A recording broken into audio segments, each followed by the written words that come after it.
சாலமோனின் ஞானம் அதிகாரம் 1. மண்ணுலகை ஆள்பவர்களே, நீதியின் மேல் அன்பு செலுத்துங்கள். நன்மனத்துடன் ஆண்டவரை பற்றி நினைத்திடுங்கள். நேர்மையான உள்ளத்துடன் அவரை தேடுங்கள்.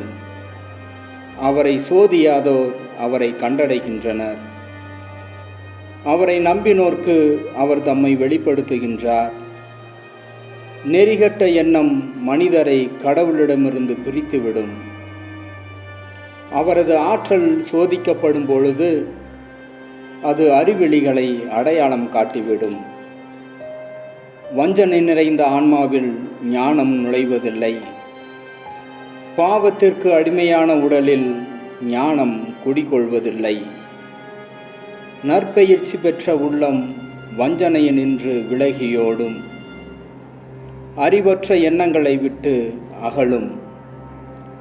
அநீதி அணுகுகையில் அது நாணி ஒதுங்கும்.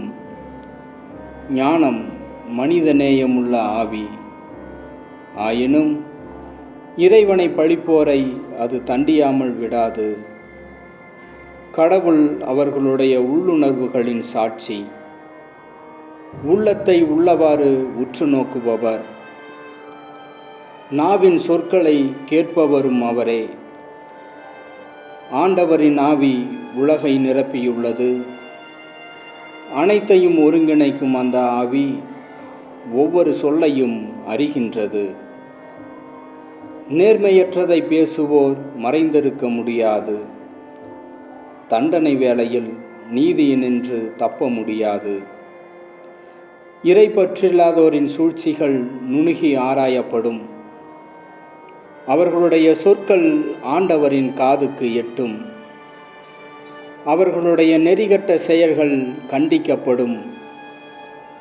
விழிப்புடைய காது அனைத்தையும் கேட்கின்றது. முறையீடுகளின் முணுமுணுப்பு செவிக்கு எட்டாமல் போவதில்லை. பயனற்ற முணுமுணுப்பு பற்றி எச்சரிக்கையாக இருங்கள். பழிச்சொல் கூறாது உங்கள் நாவை அடக்குங்கள். ஏனெனில் மறைவாய் பேசிய எதுவும் விளைவின்றி போகாது. பொய் சொல்லும் வாய் ஆன்மாவை கொல்லும். நெறி தவறிய வாழ்வால் சாவை வரவேற்று கொள்ளாதீர்கள். உங்கள் செயல்களாலேயே அழிவை வருவித்து கொள்ளாதீர்கள். சாவை கடவுள் உண்டாக்கவில்லை. வாழ்வோரின் அழிவில் அவர் மகிழ்வதில்லை. இருக்க வேண்டும் என்பதற்காகவே அவர் அனைத்தையும் படைத்தார். உலகின் உயிர்கள் யாவும் நலம் பயப்பவை. அழிவை தரும் நஞ்சு எதுவும் அவற்றில் இல்லை. கீழுலகின் ஆட்சி மண்ணுலகில் இல்லை.